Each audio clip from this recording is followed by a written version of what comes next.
वेद धर्मा ऋषि अपने शिष्यों के साथ बैठे हुए थे। तभी उन्होंने शिष्यों से कहा, शिष्यों, अब मेरा समय आ गया है। दुष्ट प्रारब्ध उदय हो रहा है। अब मेरे शरीर को रोग होगा। कौन चलेगा मेरे साथ? मैं एक ही शिष्य को लेकर जाऊंगा अपने साथ। गुरुदेव, मुझे ले चलो, मैं आपके साथ चलूंगा। बीमारी के कारण मैं क्रोधित रह सकता हूँ। गुस्सा आएगा। कोई बात नहीं। मुझे कोढ़ होगा। कोई बात नहीं।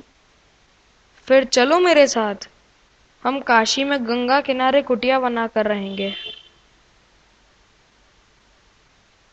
गुरु और शिष्य दोनों कुटिया बनाकर रहने लगे। गुरु को रक्त, पीप, मवाद सब निकलने लगे। चमड़ी सड़ने गलने जैसी लगने लगी। फिर भी वह साफ सफाई करता, सेवा करता, पट्टी वट्टी बांधता, भिक्षा मांग कर ले आता और गुरु को खिलाता। जो थोड़ा बहुत बचता वही खा लेता। गुरु डांटते, फटकारते, पर सहन करता।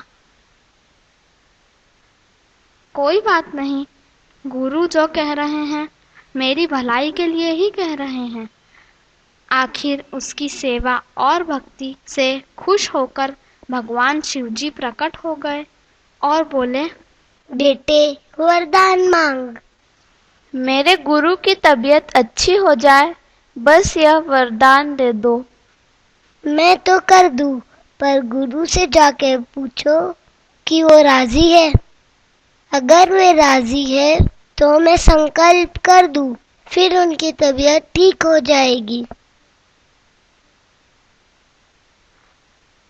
गुरुजी, ऐसे ऐसे शिवजी आए हैं, मैंने उनसे ये वर मांगा है।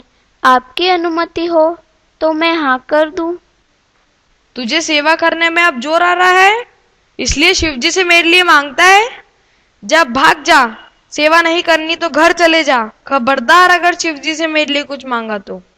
गुरुदेव, मेरी भूल हो गई। आकर शिवजी से कहा। शिवजी बहुत प्रसन्न हुए। चलो, कोई बात नहीं।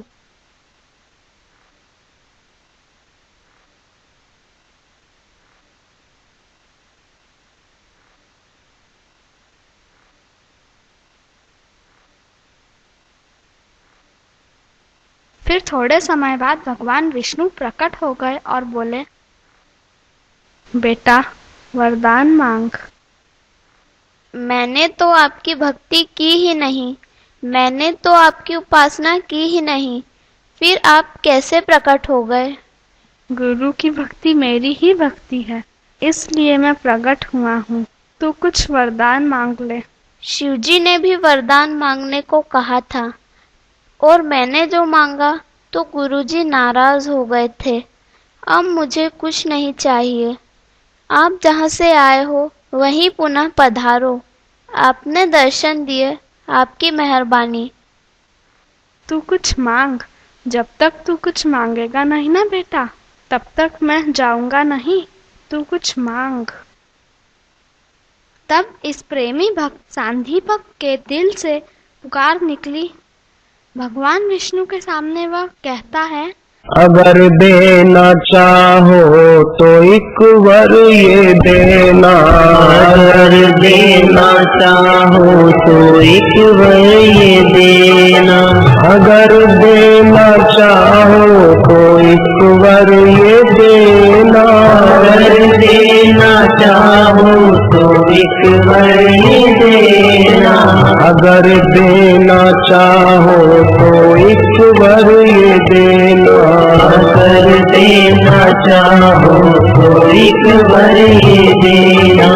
गुरु चरणों में प्रीति बढ़ती ही जाए। गुरु चरणों में प्रीति बढ़ती ही जाए। गुरु चरणों में प्रीति बढ़ती ही जाए। गुरु चरणों में प्रीति बढ़ती ही जाए। अगर लेना चाहो ये जीवन ही ले लो, अगर लेना चाहो ये जीवन ही ले लो। मगर मेरी श्रद्धा को घटने न देना, मगर मेरी श्रद्धा को घटने न देना। मन में कभी ना अहंकार आए, मन में कभी ना अहंकार आए। गुरु चरणों का ध्यान खोने न पाए, गुरु चरणों का ध्यान खोने न पाए। रहे सांस चलती है तन में जभी तक, रहे सांस चलती है तन में जभी तक। हर एक श्वास गुरु का ही गुणगान गाए, हर एक सांस गुरु का ही गुणगान गाए। हर एक श्वास गुरु का ही गुणगान गाए, हर एक श्वास गुरु का ही गुणगान गाए। कहीं कुछ अभिमान आने न पाए, कहीं कुछ अभिमान आने न पाए। असत दृश्य सत्य से बिगाने न पाए, असत दृश्य सत्य से बिगाने न पाए। सुख दुख मन को भुलाने न पाए, ये सुख दुख मन को भुलाने न पाए। कहीं भी समय व्यर्थ जाने न पाए, कहीं भी समय व्यर्थ जाने न पाए। कहीं भी समय व्यर्थ जाने न पाए, कहीं भी समय व्यर्थ जाने न पाए। तथास्तु, ऐसा ही होगा। भगवान अंतर ध्यान हो गए और पीछे से गुरुदेव आए। तब उनकी आंख में आंसू आ गए। सांदीपक रो पड़ा और कहा, भगवान विष्णु आए थे। उन्होंने मुझसे कहा, जब तक तू कुछ मांगेगा नहीं तब तक मैं जाऊंगा नहीं। गुरुजी, मुझे माफ करना। उन्होंने मुझसे बहुत आग्रह किया। तब मैंने उनसे कहा, शिवजी भी आए थे, उन्होंने भी कहा था कि मांग, पर मैंने जो मांगा तो गुरुजी नाराज हो गए थे। तब भगवान विष्णु के आग्रह करने पर मैंने उनसे कहा, अगर देना चाहो तो एक ही वरदान दे दो कि मैं जिन गुरु के चरणों में रहता हूँ, मैं जिन गुरु की सेवा करता हूँ, उन गुरु के चरणों में मेरी प्रीति और बढ़ती जाए। मैं जब तक जिंदा रहूं, मेरे मन में अहंकार न आए और मैं मेरे गुरु का ही गुणगान गाता रहूं। मैंने यही मांगा गुरुजी। मैंने अगर कुछ गलत किया तो मुझे माफ कर देना। उन्होंने अपने शिष्य को उठाकर गले लगा लिया, उसके सिर पर हाथ रख दिया आशीर्वाद का। उसी समय सांदीपक को पूर्ण गुरु कृपा मिली, पूर्ण गुरु का ज्ञान।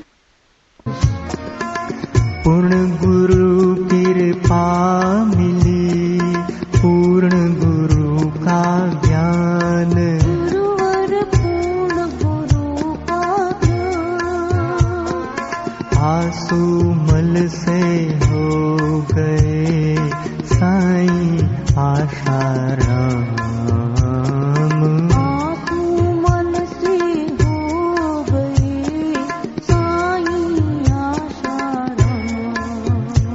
हरि ओम हरि ओम हरि ओम हरि ओम हरि ओम हरि ओम हरि ओम हरि ओम।